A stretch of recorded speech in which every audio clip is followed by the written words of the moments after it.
This call is now being This recorded. is Global Tel-Link. You have a prepaid call from Alejandro Romero. an inmate at the Centinela State Prison, Centinela, California. This call and your telephone number will be monitored and recorded. You have a prepaid call. You will not be charged for this call. To accept this call, say or dial 5 now. Thank you for using Global Tel-Link. Hello. Yes. Hello, Alejandro. Thank you for calling me back. No problem. Perfect. So this would be interview part 3. So we're just kind of going through your whole life, and the last part that we left off at was I believe when you were in court and you were sentenced to 25. They sentenced you to 25 to life, right? Yes. All right, and then you had made your statement to the victim's family, and I'll go ahead and Yeah. give you the mic, and you could go ahead and continue from where you left off. Yeah. Before I got sentenced, well, actually, yeah. Well, the day that I got sentenced, I already had signed the papers prior to that. Like, I think that's the last court I went before I signed, because I signed on 2000, um, 2014, I believe, 2013, the beginning of the year. And prior to that, like, on November, I believe, was the last time I had gone to court. The year prior, I got sentenced. I signed all the paperwork, right? And I, you know, you would think that that would have already prepared me for what was coming, right? Because basically, I'm already due to do 25 life. And I go to court, and it wasn't until when the judge actually said, 25, you're being sentenced to 25 to life, that that's the kind of when it sank in, and like it really, like, I don't know, it's This call and your telephone number will be monitored and recorded. it just shocks you at the moment, and they told me there was not all the family was able to go, or the victim. So, and I am glad to that, because I know that that will help me somewhat for when I go to board. Um, the fact that I face to face, I had opportunity to apologize to the family. Um, I believe there was 4 of them there. I think the brother was there of the victim, his ex-wife, the one that was the wife at the time that he passed, and I know that she remarried. I found out that she had remarried through my lawyer, um, and she had a whole new family. But you know, um, she was still there, and she had to relive the whole moment, and that's where it's kind of messed up for them, because, and that was the reason why too. Part of the reason why too I accepted to sign, because my lawyer, in the moment of convincing me to sign, because when they're offering you 25 to life, you're not seeing a deal, because you're like, how is this a deal? I got 25 to life, you know. Even though you're weighing out the situation, because it's either 25 to life or life without parole or the death sentence or death penalty, I ended up winning. I mean, I see it now, but at the moment I was like, man, I'm signing 25 to life, and my lawyer couldn't really convince me, even though he told me it did sink in when he told me that the fact that you know laws are changing, everybody that's getting life are going to get a chance to go, because mind that in the 80s and 90s, anybody that was doing life when Steve Wilson was a governor, when Arnold Schwarzenegger was a governor, they made it clear that if you were doing life, you were going to do life in prison. You know what I mean? Nothing the fact that you had 25 to life, but if you had life in your sentence, you were going to do life. So everybody that went to board, um, was not getting released. They were not getting found suitable. You were getting denied, denied, denied. And my lawyer was telling me, "Oh, look, this is what's going to happen. Laws are changing. You know, if you sign, the family is here. You have a chance to talk to them, apologize, and that will look before board. And um, when you go to board, they're going to take that in consideration, and everybody's going to go home now. Laws are changing, so even though he told me all that, it all weighed in. I took it in consideration, but I had a wife and kids, and it wasn't just my decision. I had to figure out a way for me to be able to talk to my wife at the time, and she was the one that got me through. Because you know, when you feel that you're gonna do life in prison, you feel like everybody's gonna abandon ship at one point. You know what I mean? And if they don't abandon ship, you know that at one point those family members that are up there in age are going to end up passing, and they're not going to be there, and then they're not going to be there for you if they were still with you after so many years, like my mom that recently passed away. And so I felt that I couldn't just make that decision on myself. I felt like I had to take my wife, uh, because my wife is was my all, is my all because I love her, uh, even though you know she's the mother of my children and she's always going to be a part of my life. But throughout the years, we kind of have fallen apart, drifted apart. We still talk to one another, but it's not the same.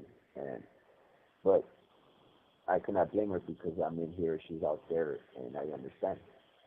But she was the one that finally was the one that has got me to finally sign the, like, accept it, take the deal, and play it out to see how it plays out. I signed the papers. I had the opportunity to talk to my victim's family. Well, not really talk to them, just kind of like express my apologies and my remorse for them, because I really did feel remorse for it. I felt bad, especially when you have them face to face and you see how they're crying. It's like it's a whole another. You gotta be like a real dick or a person with no feelings whatsoever to not feel anything at the moment when you see them just falling out. Yeah, I mean, crying their eyes out and you know, kind of like getting a little bit of a feel of what they're going through. But I did apologize.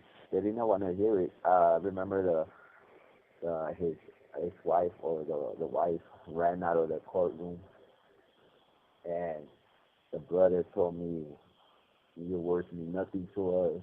I hope you rot in jail." Uh, and it's understandable. You know what I mean? I think anybody in their shoes would feel the same way. But I was able to express my feelings, which I know, which I hope that when I do go to board, they take that in consideration. So yeah, I got sentenced, and um, when I got sentenced, still, when the judge hit the gavel and made that announcement that I was sentenced to 25 life, that when the weight of it fell upon my shoulder, and man, it was something hard to bear with. Throughout the years, I've been able to cope with it, but this isn't a place that anybody wants to call home. So to this moment, I can say that I have fully accepted the fact that I'm here. I accept it and I'm content with it, but I will never call this place home. Yeah. Let me take you back to the day that the event happened, or the murder. The victim, were they besides holding drugs and money, were they dealing drugs or were they just holding them, or were they involved in any like type of organized crime, like or gang banging or anything of that nature? And was the victim that ultimately ended up passing away, was he part of the whole involved with the drugs, or was it who was how was that whole situation? Well, we didn't get a full story. Like, it's not like we didn't get a rundown. Like, oh yeah, this person. Um, they all I knew is that there was supposed to be dope and money in the. This call and your telephone number will be monitored and recorded. If you have any common sense, you know anybody that has that amount of money in the house, and it's not just any regular, dope dealer. You know what I mean? Um, with the years, I found out uh, that the individual did actually was connected to a certain somebody, and and that was a big reason why um, my career ended, and where I'm at. Okay, so how long did it take for it to catch up to you, or when did you Oh realize man, that? stuff like that catch up quick. They um, with the politics in jail and in prison, they every time they run makes on everybody that comes in. They're checking paperwork, um, and it's a matter of time. It's just a matter of time before the antennas like start beeping on for whatever it is. You know what I mean? And that's just politics in prison. If if you mess with people's money, whether it's from the outside or in here, it catches up to you. It becomes uh, you become a target, and you end up being in the hat or in the list, as you call it. So prior to you guys deciding to do this robbery, you didn't think that these drugs belonged to anybody else, or that you would possibly get in trouble? Well, I was at the time. Um, I was I was young, and I was never really the type to be into the politics. You know, so no, I really didn't think of it. You know, when you do like short prison terms and you're just in and out of the county, or in and out of the like doing violations, and good spend like just a couple of years, months in prison, you never like get caught up in that, or at least for me, it wasn't that, because you get caught up in that, you always end up catching more time. You know what I mean? Um, it's usually the cats that are doing a lot of time are the ones that are start, because that's a way to survive. That's a survival mechanism. You know what I mean? You get involved, you help out when you need to help out, be where you gotta be, because if you don't, it's you that's gonna get got. You know what I mean? Um, so like my first prison terms, I like I said, I did a system with half and a two with half. And a couple of violations of a few months, most of a year of violations, and I was never, I never got caught up into the politics. You know what I mean? I was involved what I had to be involved in. That was it. Which are like riots and stuff like that. But when it came to like, hey, I need you like You have 60 seconds remaining. stuff like that, I never raised my hand, so I never caught extra time for it. So I never thought of the politics out there in the streets, especially. So when it came to the dope and the connect, I didn't think of it as in that way. I just heard I was really doing my crime a favor to begin with, And like I said, the fact that how much money was involved kind of influenced my decision as well. But no, it never occurred to me. I never thought of it in those ways, like that it was going to catch up to me in a certain way because it was somebody's money, somebody an influential person's money, or somebody else connected. No, All right, just and going to cut off. And yeah, yeah, that's what I let was me about call to you say back. right Eh? now. Okay, I'll be waiting. Yeah. All right.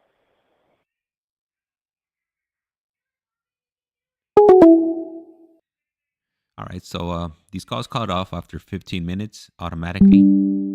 So he should be calling us back in the next moment, next few moments. I'm gonna step away really quick. I'm grab something to eat, and I'll be right back.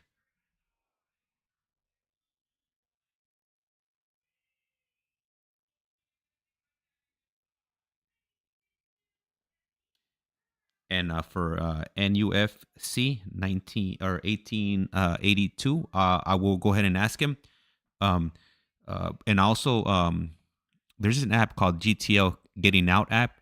I could go ahead and I'll type it up on the messages right there, and you could download it either from the App Store or the Play Store.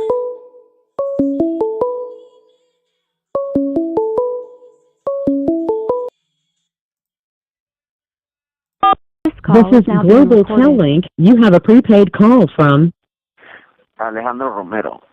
an inmate at the Centinela State Prison, Centinela, California. This call and your telephone number will be monitored and recorded. You have a prepaid call. You will not be charged for this call. To accept this call, say or dial 5 now. Thank you for using Global Tel Link. Hello, Alejandro. Yes. Okay, so I have somebody here that they're asking about how they would go about writing to you. So right now, before you called, I was kind of explaining to them the application that they have to download if somebody wants to reach out to you. And the Uh name huh. of that app is gonna be Getting Out by GTL. And once you download Yes. that app, you'll find it in the app store, either on the if you have a Android phone, you would download it from the Play Store. You just type in Getting Out. It has a green icon with like kind of like a text messaging button on it. Or if you have an iPhone, you would just go to the iOS store, App Store, and do the same thing. Just type in Getting Out app, and once you download it, it's gonna ask you for like what country you're looking for the individual in, and you would type in or not type in, but you would select the United States. You hurt your nose? Okay, Yes. mama. Espérate, mama. Sorry, I my would assume so. I really don't. if you want to take it, my daughter's crying right now. Can you take over right now for Oh. a moment? Yeah. Um. Well, I really don't know about like how it looks from outside, but it I know it's you go to the GTL getting out app. Um, it's going to ask for the person's information, which is my name would be put in Alejandro Romero, and then with my CDC, which is AS6091. Um, I do believe it asks where the individual is housed at, or what prison is he's at. Um, I'm in Centinela State Prison, but it doesn't show up as Centinela, just Centinela. It shows up as California State Prison, and then next to it says Centinela. Um, and then, yeah, I believe that's it. That's all. Once anybody logs into that, puts in the information, and whoever is the one that is connecting, it will show up in my tablet, and from there on, it's just it's whatever happens, whoever writes, I could message back. We could message back and forth. If there were to be phone numbers exchanged, whatever, then we could make phone calls and whatnot. Thank you for that, Alejandro. I'm back. I just had a little situation right here, so it's taken care of now. But yeah, yeah, pretty much what you said is it's correct. And when you do once you add the visual and you select the United States, you select the state California, and also yeah, it doesn't show up directly as Centinela, so it's I think California something Centinela. You select that, and Yeah, then it it's says California State Prison, and I know that because like my kids yeah. and my family, those who I have in my contact, they all struggle with the same thing because they were looking for Centinela State Prison, and it didn't come out as that. They told me finally they told me, oh, it comes out as California State Prison, Centinela. Okay, that is correct. So once you do that, then you just punch in the CDC number, which is located on the title of the video. It's also scrolling on the bottom of the video, and I also added it to the chat there. And once you do that, the individual would be added directly to your contact information on within the app, and then also in this case, Alejandro would be able to see your name on his side. So you could just send them a message, and it's pretty much instantly, as long as you don't like put any keywords like like anything that you shouldn't be putting, then the message will automatically get Mm-hmm. approved without Yeah, any human interaction. Now, if it's flagged, then it's gonna take some time, and they're gonna go through it, and if it's okay, then they'll go ahead and yeah. approve it. If not, they'll reject it. And to send messages, it's 5 cents U.S. dollars. So it's for $1, you could send what like 20 messages, and not only messages, you could send pictures, videos of 30-second clips of videos, and Mm-hmm. I think the minimum that you have to add to your account in order for you to be able to send messages is 10 US dollars. And I know I added $10 whenever they got the tablets in Centinela, which was I think was it when did you guys get the tablets? Was it last year or this year? And it was this year in the like mid March. Okay. Yeah, so I added $10 to my buddies or to my account, and we've been messaging, and I still have like $5 left on my account, and we're messaging like every other day. So $10 does go a long way when it comes to sending messages and whatnot. And there's also another option Yeah. where you can actually video chat. You guys could see each other face to face, and for that app, I think it's called I don't recall the name of that app. Would you happen to know the one for I think I think it's all in there. Once you're connected to the gettingout.com, This call and your telephone number will be monitored and recorded. the gettingoutgtl.com, whatever.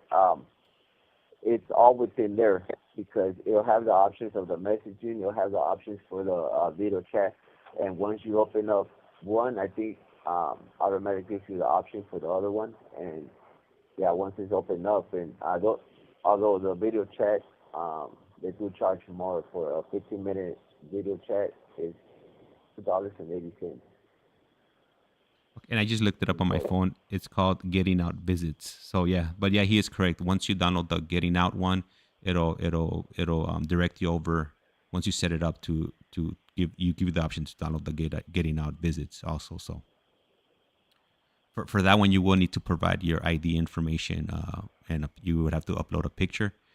For the messaging one, you don't have to provide any type of identification. So it's a lot easier to set up than the other one. The visiting one, it might take like a few days for them to approve you once they verify your details. Yeah. All right, and so we'll go ahead and continue with the story. So you said that um, that very early on you figured out that you were in trouble as far as in Yeah. the sense of the streets. How long did it take you before you hit the county for you to be removed from general population?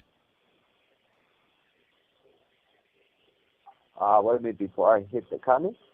No, so once you hit the county and you realized Oh, that okay, there was okay. going to be issues, how long did you remain that? Um, it was about um,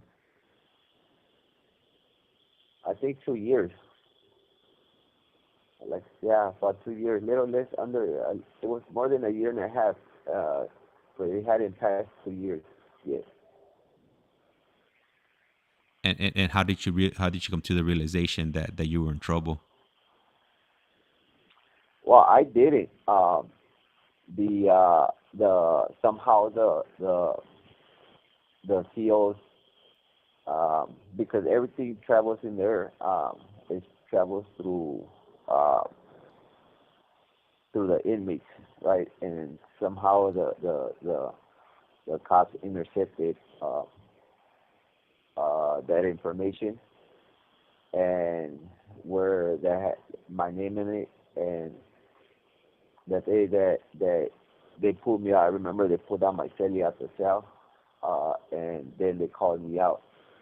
And at this time, it was the classification cops, and they started asking me all kinds of questions about if I felt that I had any, if I was, that if I felt that I was like in danger, if I felt, if I had any knowledge of me doing anything that could have gotten me in trouble. And at the time, I didn't. You know what I mean? I really didn't. It wasn't until they explained to me, well, they uh, showed me what was going on, basically, and then um, they gave me the option. They were giving me the option, but when one um, is in that situation, this is a little tricky to explain. It's mainly our pride, eh? It's mainly our pride because we create this character, um, that a reputation, you would say, that of what we've done, what we've accomplished in our gangbanging life, what our moniker carries, um, and it's hard to let go. You know what I mean? And This call and your telephone number will be monitored and recorded. I remember I didn't, and because the stigma of being on this side carries, you know what I mean? Of like those fools that are busted for those crimes that we all look frown upon, you know what I mean? Like the child molesters, the rapists, and, you know what I mean? And on top of that, like snitches, you know what I mean? And uh, that's the last thing we want to do, you know what I mean? Be amongst them. But it's just a stigma, man. It's just because ever since I left, man, at the in the beginning, I'm not gonna lie, I felt depressed even, you know what I mean? Like everything seemed gloomy to me. Like I didn't know who to trust. I didn't know who to talk to. I didn't want to come out myself. Um, and well, let me backtrack a little bit. When they put me in the situation of making the decision, I my pride was not letting me. I didn't want to do it, and the cop was insisting. You know what I mean? And they were all like, "Look, you were lucky this time. Next time you might not be that lucky. You know what I mean? We put you back. It's just a matter of time." And then he brought up my kids. You got kids, right? I'm all like, yeah. Um, he uh, he brought out my family, you know, and at that time, that was the only thing that outweighed everything else, because to be honest, before I got busted, and this time I was like I said before, I was already doing the family thing. I was already doing the work life. You know, I had slowed down on the gangbanging. I was more about taking care of my family now, providing and working, getting up to work. I never missed a day of work. I enjoy working. It gave me purpose. I enjoy taking care of my family. It gave me purpose. So when I was finally in that situation, and when the cop brought them up, that's what kind of cleared my mind a little bit and led me to make that decision. So when when I did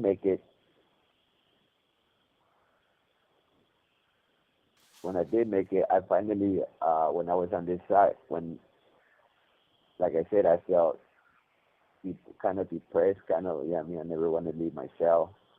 Um, but little by little, I started meeting a lot of solid individuals that were actually just tired of all the bullshit and dumb politics, all the snaking and all the unnecessary drama that was put upon us. Brainwashing, really, I would say.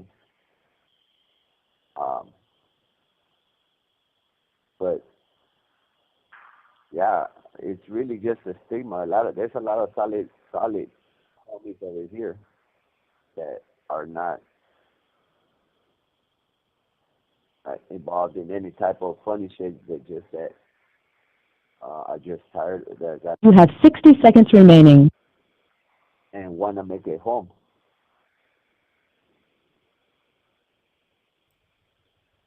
Thank you for answering that.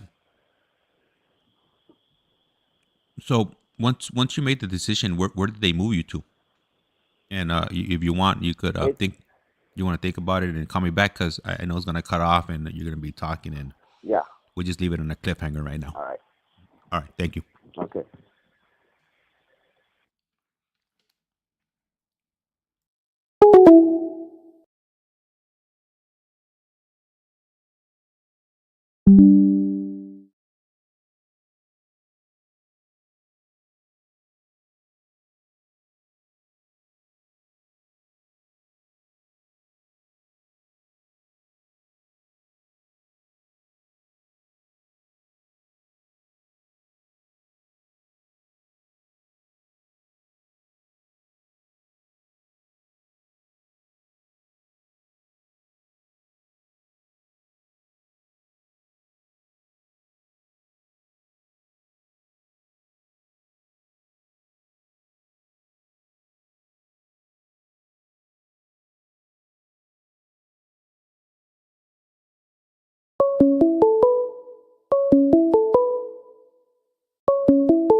This is Global Tel Link. You have a prepaid call from Alejandro Romero.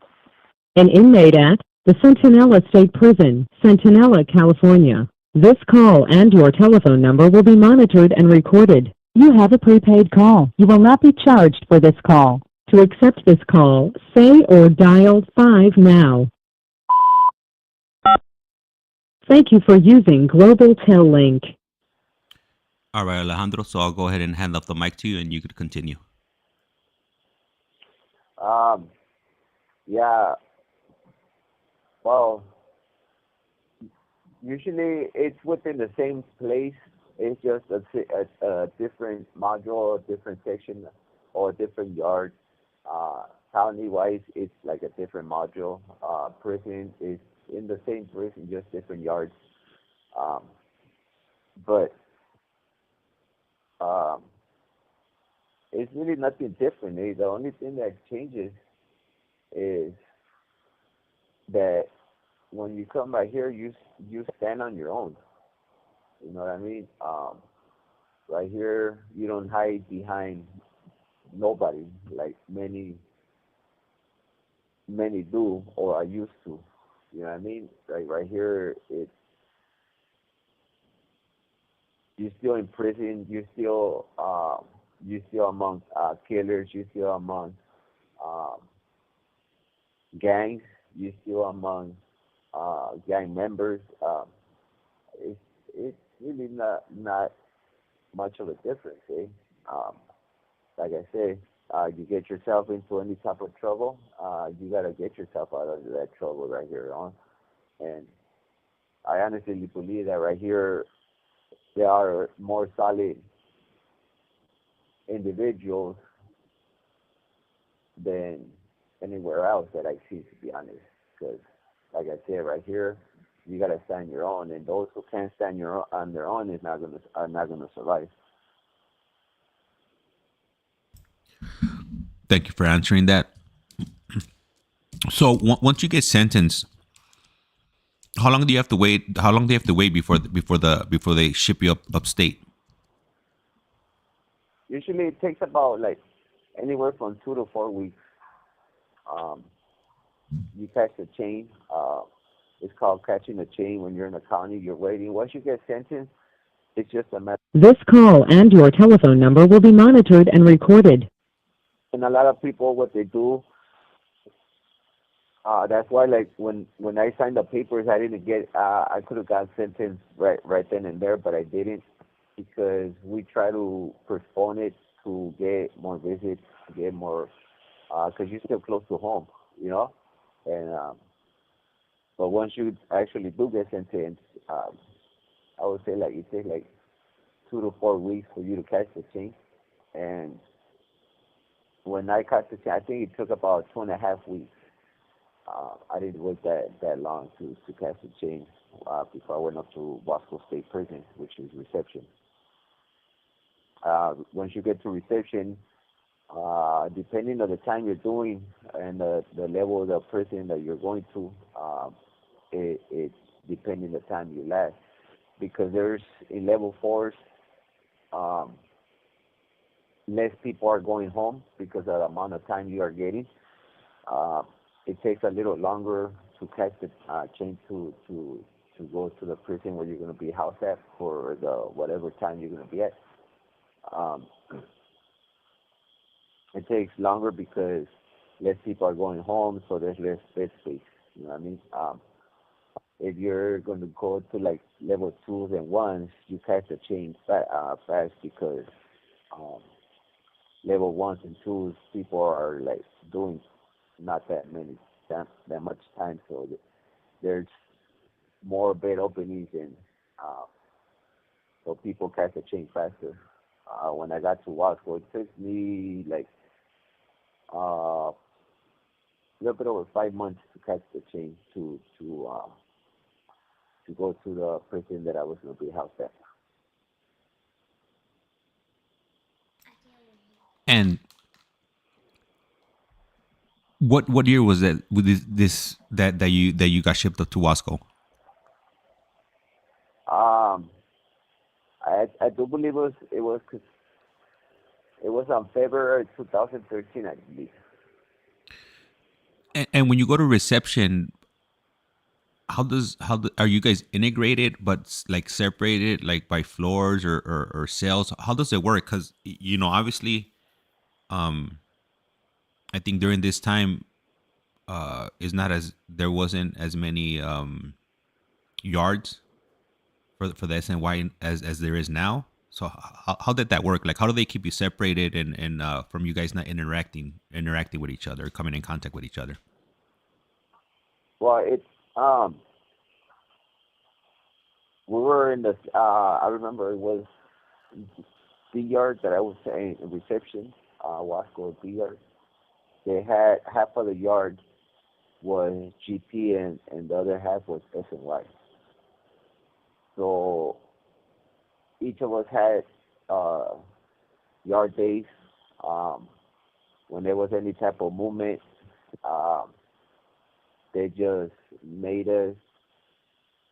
If we were going to cross paths, they just um, detoured one to that other one's path, and then they allowed us to continue, or then whichever it was that whoever the detoured. Um, that's basically it. You know, usually they just control the movement. All movements are being done controlled. If they're out there, we won't go out, and if we're out there, they don't go out. And when you got there, did you have a celly? Yeah, usually you always as soon as you get there, um, it's not like well, actually, you know, right now you said that at that time there wasn't that many S and Y yards. Um, there was. There were already a lot of prisons already had opened up a lot of SNY yards. It was like in the 90s, early 2000s, very early 2000s, 90s that they didn't have those. these yards. They didn't have them. But after like 2000, like later 2000s, they started opening up the yards because, um, believe it or not, a lot of a lot of people decide to come over because of the bullshit. And Uh, I believe that almost every prison in the state of California at least has one or two SNY yards in it. There's only like maybe like five, five, six prisons that do not have SNYs. would you happen to know what the prison population now? What percentage of it is SNY now? The SNY outnumbers the GP right now, right? From my understanding. I mean, I don't have Uh, any yes, numbers in front of me, but I think it's like I think it's like if I had to say it was at least a if it's not 50-50, it's 60-40. It's if it's not equal, it's outnumbered by not by a lot. I don't think it's by a lot, but I remember back in the when I did my last terms and shit, and when they were talking about this, I had heard that, and nobody believed it, but they had said that SNY was going to be the new GP. I think the CDC, it was a calculated move on the CDC side, to provide people with a way out, and I'm pretty sure they're playing the long Yeah. game, and somebody at the top figured it out, how to dismantle the whole system from the inside. Well, right now they're talking about there's no longer going to be like GP SNY. They're talking about non-designated housing. You know what I mean? Where there's no SNY or no GP is non-designated. You know what I mean? And but there's a lot of them that still don't want to let go, so that's why there's still those other GP open. You know, but I think, like you say, because I do believe that the system, like they know what they're doing. They because how they make everything play out. It's like it's done purposely. You know what I mean? So I do believe what you said. That it was all calculated. I know it could be for because it was a way out. It could be just to be able to, like you said, to dismantle it from the inside out. I mean, who's to say what was the reason? But I do believe that everything was done with a purpose. This call and your telephone number will be monitored and recorded. All right, so you get to but when you were let me take you back to when you were in Theo Lacey. W- when you were separated from GP, the the people in that unit, they had the majority, had they been to prison before? Were they kind of like letting you know how was what to expect, once you get there? Because I mean, that was the first thing I would want to know. Like what am I going to, what should I be expecting, when I land, wherever I land? Well, like I already had been to prison before, so I already knew what to, I already had the idea of what prison was. Um, the only thing that I had been out of the game for so long that like how things had changed made it seem new to me. You know what I mean? Um, but where I was at, like where I started, like I said, I was at Piedmont, and um, that place was known for like a lot of stuff cracking off, and everybody there was fighting a lot of times, and a lot of the fools that were already there had came down from prison and from already doing time, maybe fighting new cases, trying to get resentenced on appeals or whatnot, and you know they would tell their stories. You gather a lot of information here and there, but everybody tells their own story. Everybody sees what they see, and a lot of the time it's like what the other person said. like conflicted with one person or the other person says. You know what I mean? And it's not till you see with your own eyes that you get the actual feel of it or the actual um, like what's really going on. Everybody has their own truth, you know, and everybody sees their life or what's going around them in their way. And it all depends too, like how much you're involved, how much you're trying to stay out of it. You know, different factors come into play into all that. So right now, I'm gonna take a moment to read off some questions that we're getting from our audience. We currently have 8 people. Man, we're starting to increase. We're getting up there in numbers. We're about to hit double digits. Yeah, it doubled up from the last time. I remember it was 4 last time. There it is. Yeah, yeah. We're starting to get slowly but surely. They're coming in. So the first question I have here is from LA Analyst, and they're asking, when you were in the main line, what kind of problems did you have with other inmates? None. Uh, in prison, if you respect and follow the rules, you will never have any issues. Eh? It's a straight line, a fine line you gotta walk, but if you walk it right, you won't have problems. And I've always been good about that. You know, I know how to manage myself to where um keep myself out of sight or out of trouble. You know what I mean? Depending on what it is or what I want to accomplish. Uh, but I had no issues. Like I said, the only thing that I had issue was when I had to be involved in something, you know, because at one point, if you have to be involved, you have to be involved. There's no ifs and buts about it. That's how the GP is. Because if you don't, and they find out, it's You have 60 seconds remaining. yeah. All right. Do you want to go ahead and just call me back so like that we don't have to worry about the 60 seconds? Yeah. All right. We'll be waiting. So if this is your first time here, these calls automatically cut off after 15 minutes. But they are on tablet, so they're able to use and make phone calls at any time. There is no line. Where at this particular prison, they don't have to necessarily jump on a payphone. They could just make phone calls from their tablet. So they could make as many phone calls as they wish from their tablet. And now I think it started during COVID. They started offering free phone calls, and now I think they're entitled to like 300 minutes per month of free phone calls. So they could pretty much make calls anywhere in the U.S. and they're free for a certain amount of time. And let me go and pick up the call. And we'll continue.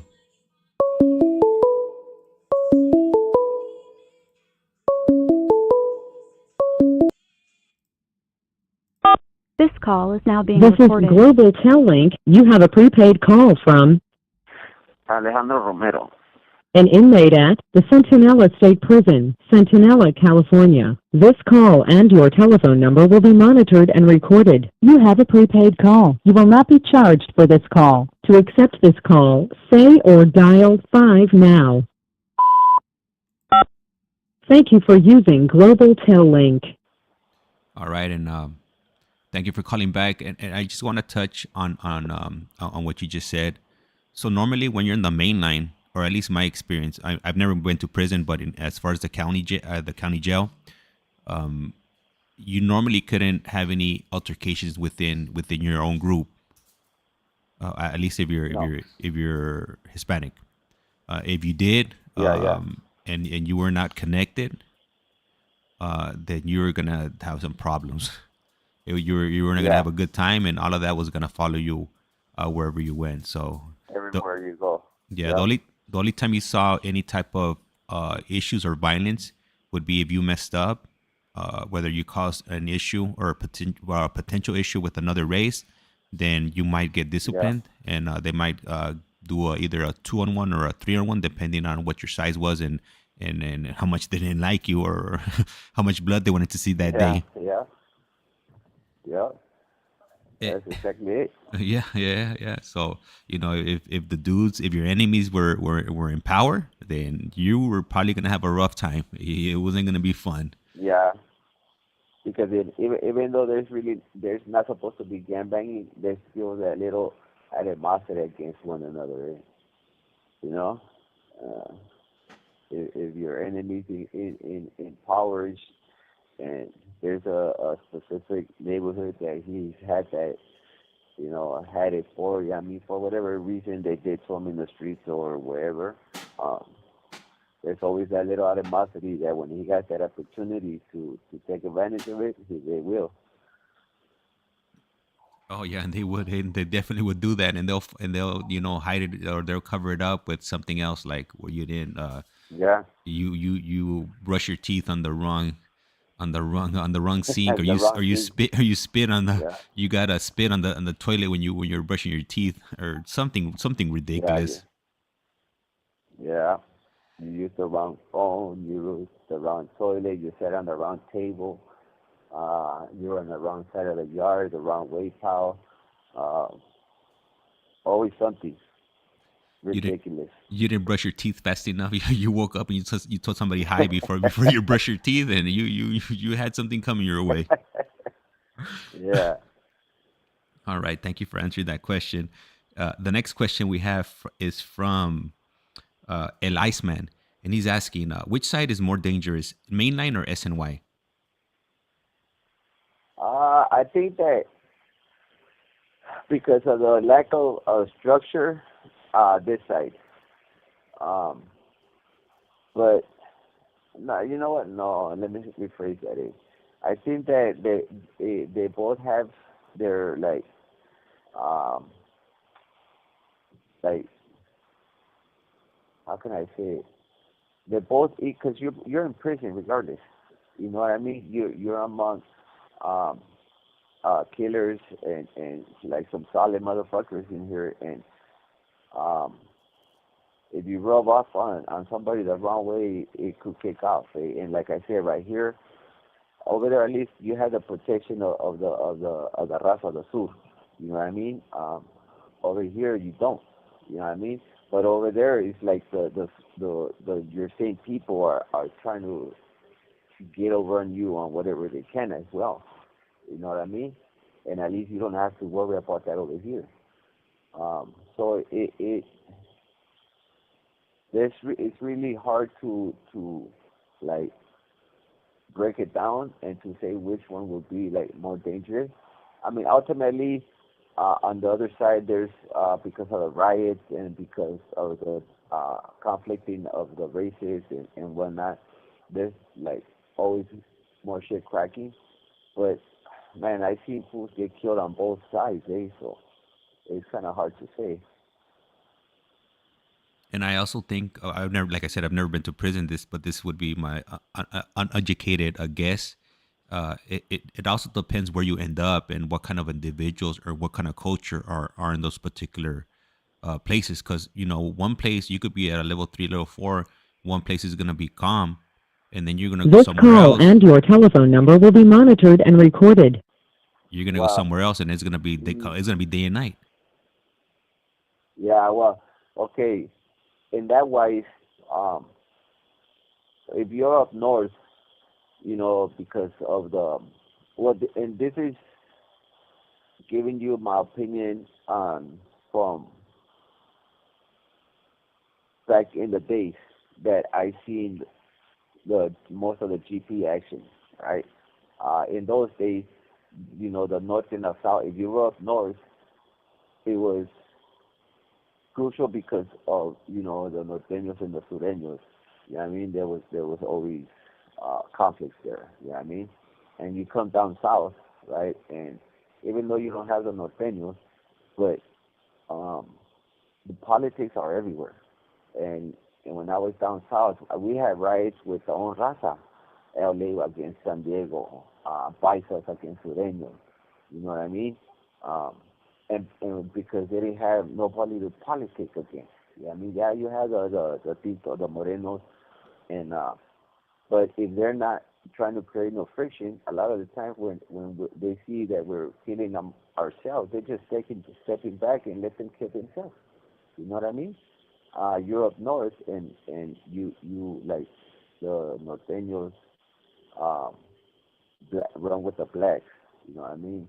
And paisas and sureños went together with the Lavas have our our corners when we meet them, when we ask for them. You know what I mean? Or let me rephrase that, when they need us mainly, because they're the ones that need the sureños. The sureños really don't need them. They just obligated to help if they ever need help, and if they want that help when they need it, they're going to have to help when the shit hits the fan, even though we don't ask them, but they'll be, okay, we'll ride with you fools, you know what I mean? Um, so, like, it really doesn't matter because ultimately there will always be something, you know what I mean? Um, and that's just how prison is, and it's all because of the politics. Now on this side, even though there's no politics, but there's always still that tension because a lot of fools are.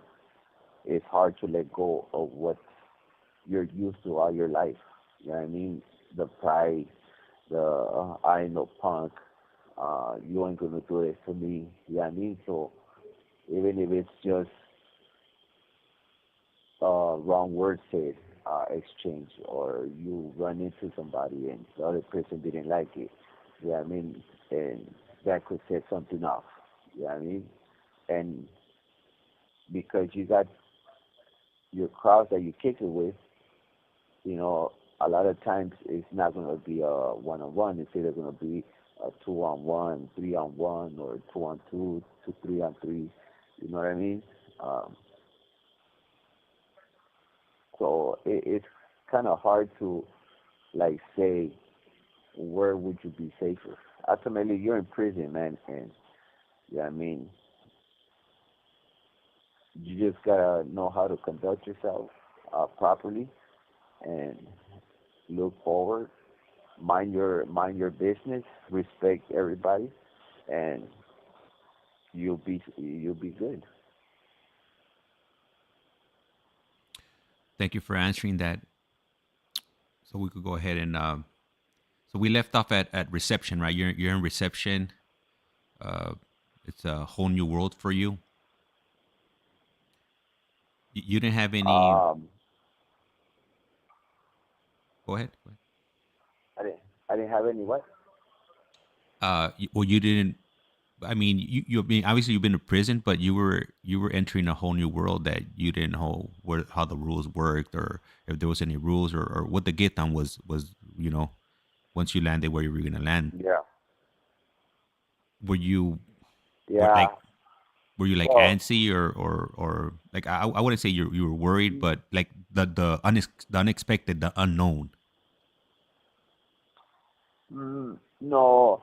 Well, when I hit reception, um, the only thing that was on my mind was that in that time, usually if you were a lifer, you will end up in a 180. You always start off in a level 4 because of the sentence that you carry. All lifers automatically, for the most part, are going to start in a level 4, right? Um, Now there's two type of level 4s. There's a 180 and a 270, and the 180s are treacherous, vicious, eh? Um, no matter what side you're on, um, and nobody wants to land in a 180. I mean, actually, like, let me rephrase that, eh? Because a lot of fools, like, now being down here in the like the more calmer places, wish they were back in the 180s. Eh? Those who had come from those prisons. Um, but that was really the only thing that because after being away, being out of the system for so long, that was the only thing on my mind. You know what I mean? Because I came up with a life sentence, and the last thing you want to do is, I know I'm going to be here for years to come. Um, Even though there's little sliver of hope that we got because of the laws that are changing and because we automatically get an appeal. Lifers automatically have put in. It doesn't mean we're going to get accepted for an appeal, but a lot of the times, like if you don't have grounds for an appeal, they'll deny you right away on whatever sentence you have. The lifers automatically get a chance at an appeal. And so you have that little sliver of hope that hopefully something was missed and something or could be overturned that could help you out. And but the only thing that was on my mind at that time was that I didn't want to hit a 180. Nobody does, because it means that most likely something's gonna crack up. You're gonna catch more time. You'll end up doing shoot time. And not that you land in a 270 that it's gonna prevent you from getting shoot time. But the odds are more likely that in a 180 you will end up getting into some kind of shit.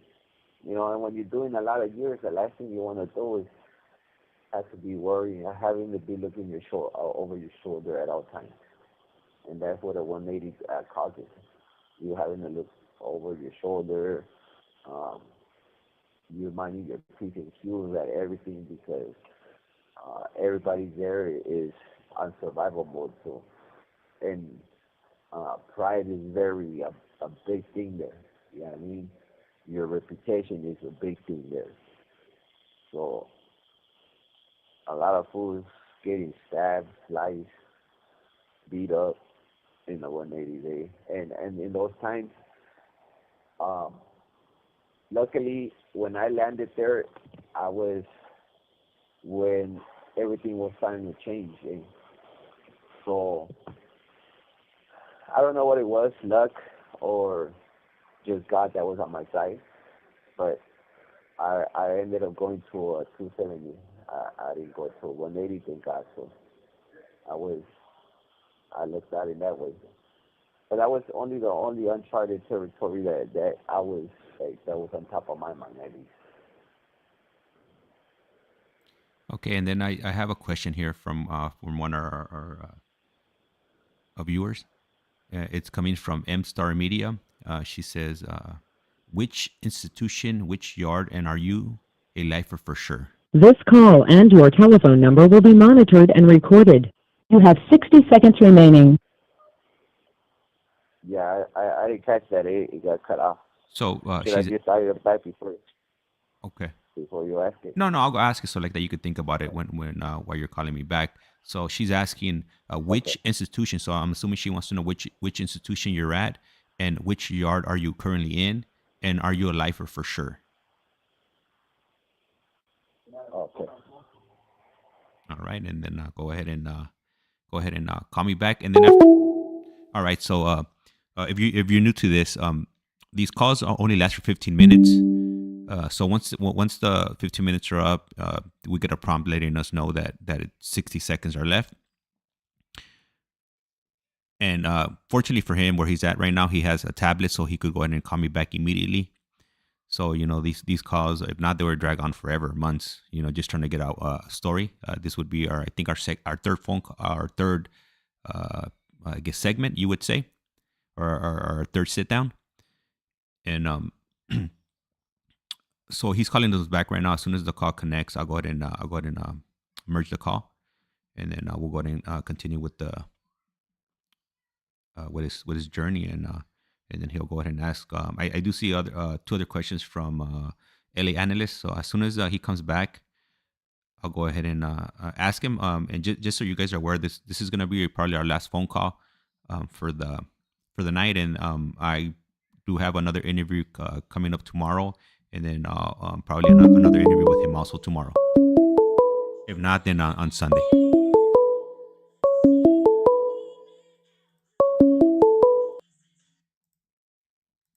This call is now being This recorded. is Global Tel Link. You have a prepaid call from Alejandro Romero.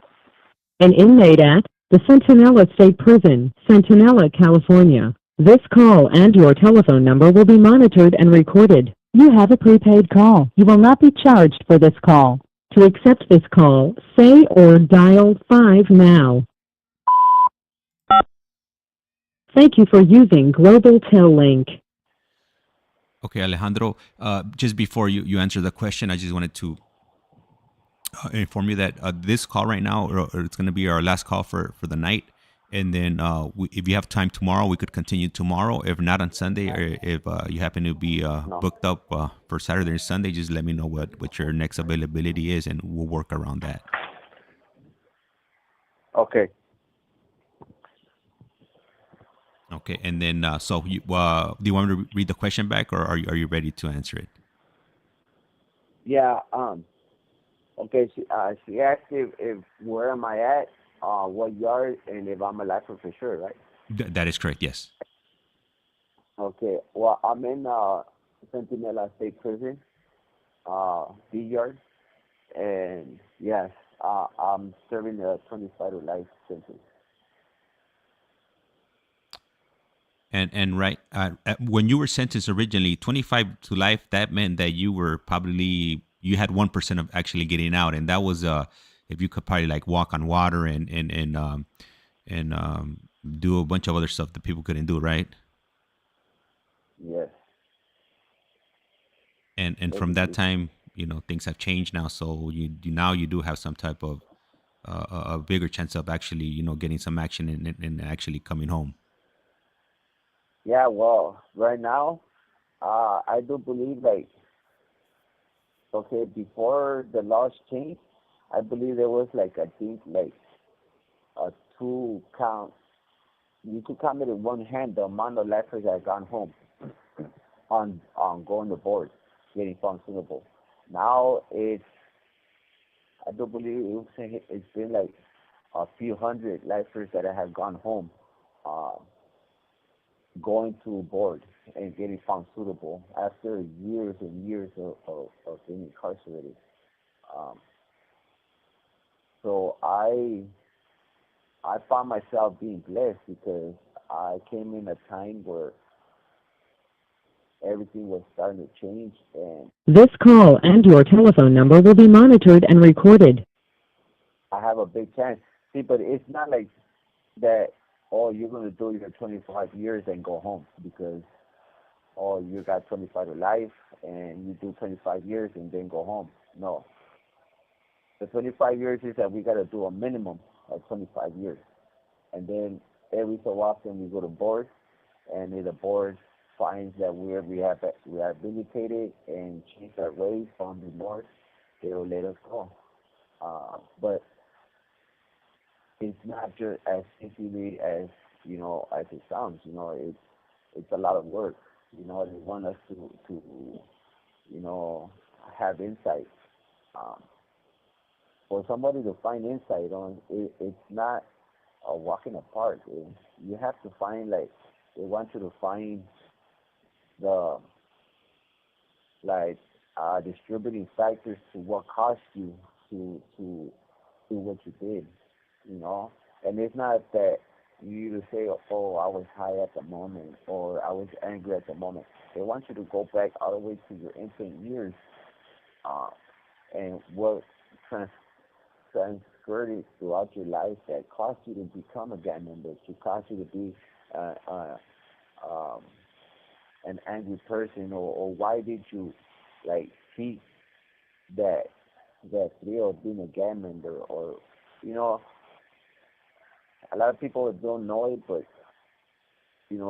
as we grow up, our attitudes, if we grow up like being angry all the time, or we grow up like depressed or sad, or always like certain thoughts, it's because of shit that we live out in life, and they believe that because of certain things that have happened in our life, and even if it's just how we grew up through poverty, or through not having the simple little things in life that other kids had, made a big impact in our life that made us grow up and want to be robbing people for the mere fact that we didn't have to, and growing up. So we found it easy to steal it from other people, stuff like that. They want us to look, internalize a lot of our feelings and emotions that got us to do what we did. And it's a lot of work. We got to take a lot of classes. We have to do a lot of work. We have to get plans ready for whenever we're getting ready to go to board. We got to, um, they put us before a board of people, ask us questions, and they're not convinced of what they hear or our answers. Um, they will not let us go. You know, I've seen a lot of lifers go home, so that gives me a lot of hope to know that on 2029 when I go to board, that if I don't go home then, I will have an opportunity to go home within the upcoming years. Because seeing what all these lifers are doing to go home is getting me prepared. It's giving me the knowledge to see where I gotta work at it. So when I do go to board, um, they see that okay, this guy's suitable to go home, suitable to go back to society, and know that he's not gonna do what he did again because he knows now why he did it before, so he can stop himself now.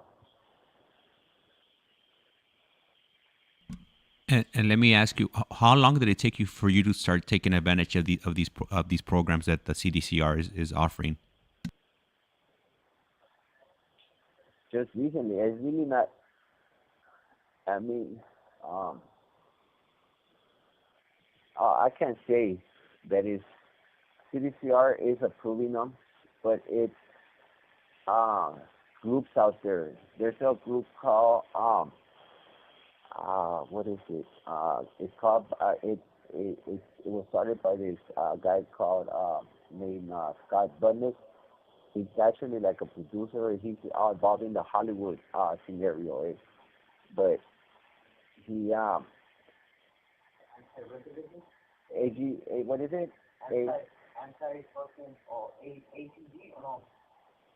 It's ARC. Yes, that there that group of people have fought a lot for us, for the rights, for us to have that opportunity, and through them, because if we were up to CDC, we would still be stuck here because they put a lot of barriers in our way. This is, you got to remember, this is job security for them.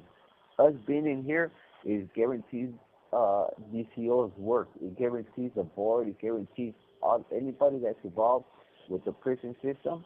It gives them security, job security. So they want us to be here.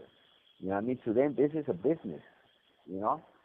But thankfully, there's people out there that have family members that are in prison, and they don't want their family to be in prison anymore. You know what I mean? They want them to come out because they see that we're people too. They see that we have remorse for what we did, and those who deserve to be here, let them stay here. But those of us that are ready to go home, that realize what we've done and are willing to make amends and willing to make that change in our lives to go home to our loved ones, they're helping us to go home. You know what I mean? And I'm grateful for that group of people, because if it wasn't for them, none of this would be accomplished. And it's not CDCR. Don't get that wrong, man. CDCR wants us to stay here, you know? But thankfully there's people still that see us prisoners still as people, as human beings that make mistakes. Everybody makes mistakes. Just the only difference is that we were more open about our mistakes, and we were less careless, and out there say that less. Um, we didn't have we didn't care for like the people we were hurting, but nonetheless, it didn't mean that we were less human than them. You know what I mean? We were just in the wrong path. We were just brainwashed. Our way of thinking was different to theirs. We saw things differently, and they seen the human side in us, And a lot of us, we just need that. We just need that one person to believe that we're we could be decent human beings for us to want to make that change. A lot of people that are in here, there's a lot of good people that deserve to go home, and we're stuck in here because of those people that do not want to have that open mind to or to give us that opportunity to go home. But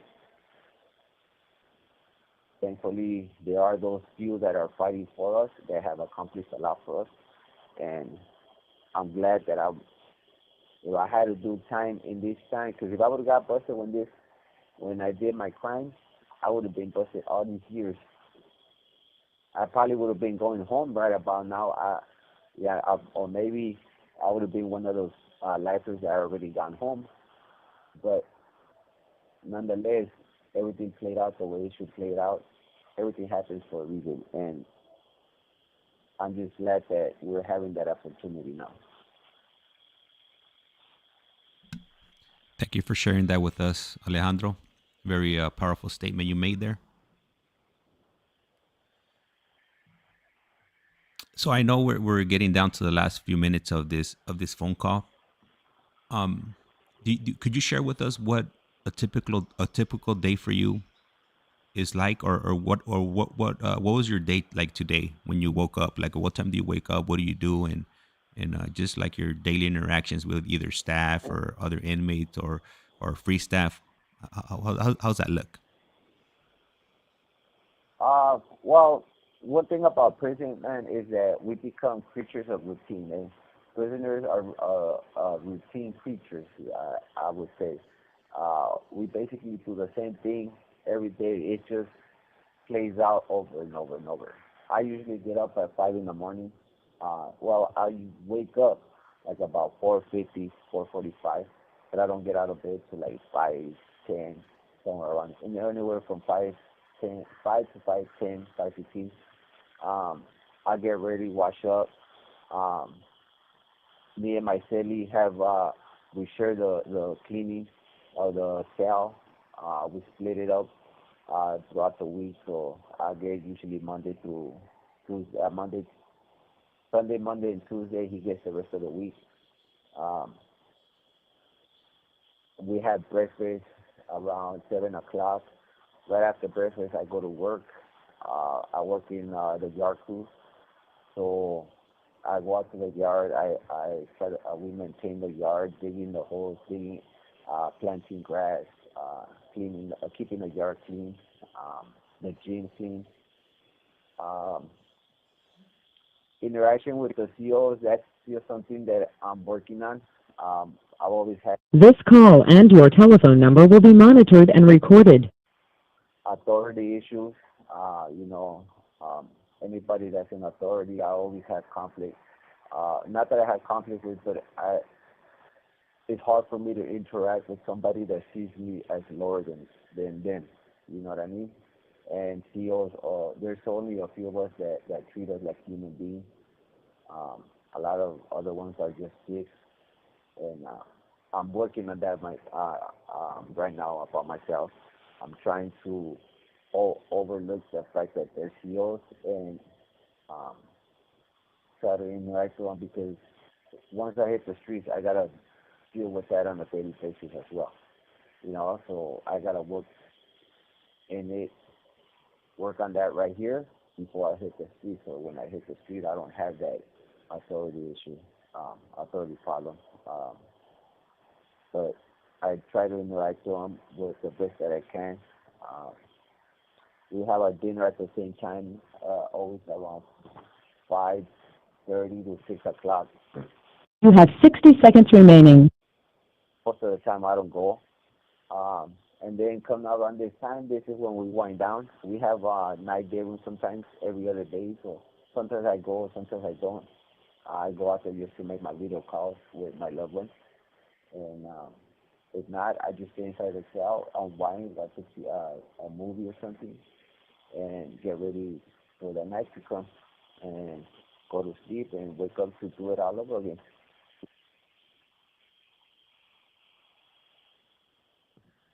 Well, Alejandro, before it cuts off, I just want to go ahead and thank you for taking time out of your day to share your story with us, and we're definitely gonna keep on going through your story. We haven't even hit you going to your first prison, so we still got many more phone calls to come to the audience, and like once again, I appreciate you taking the time out of your day to reach out to me. All right, and the call was cut off automatically. We hit that 15-minute mark, and like I stated earlier on, I'm gonna go ahead and end the live stream now. But we will be back tomorrow, either with Alejandro or I have another pending interview. And if we don't reach out to him tomorrow, or if he doesn't reach out to us by tomorrow, then we'll go ahead and continue with him on either Sunday or Monday. So just stay tuned, and don't forget to hit that like, subscribe, and that notification bell so you are notified when we are going live. And I'll try to make it a habit to post any future interviews on the community post. So stay tuned and check out the community post for any important information, or for any upcoming interviews.